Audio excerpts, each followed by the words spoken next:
أعوذ بالله من الشيطان الرجيم. بسم الله الرحمن الرحيم.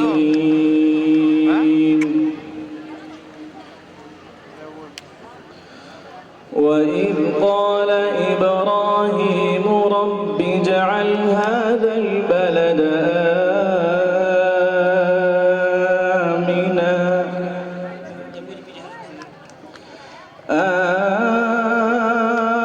آمنا واجنبني وبني أن نعبد الأصنام رب إنهن أضللن كثيرا من الناس فمن تبعني فإنه مني ومن عصاني فإنك غفور رحيم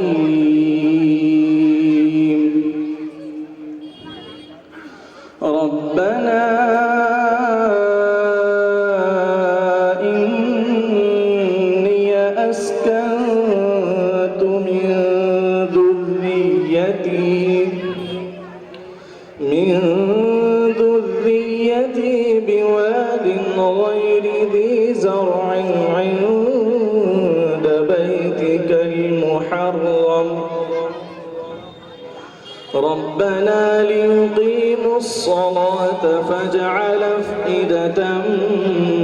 من الناس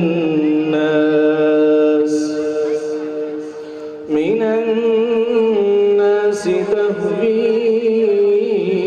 إليهم وارزقهم من الثمرات لعلهم يشكرون ربنا إنك تعلم ما نخفي وما نعلن وما يخفى على الله من شيء في الأرض ولا في السماء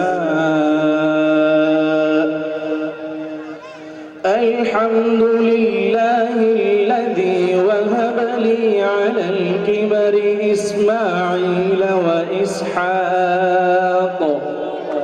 إن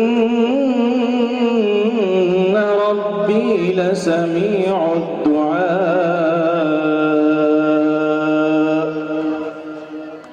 رب اجعلني مقيم الصلاة ومن ذريتي ربنا وتقبل دعاء رب اجعلني مقيم الصلاة ومن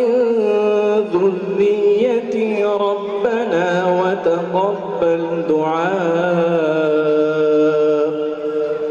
ربنا اغفر لي ولوالدي وللمؤمنين يوم يقوم الحساب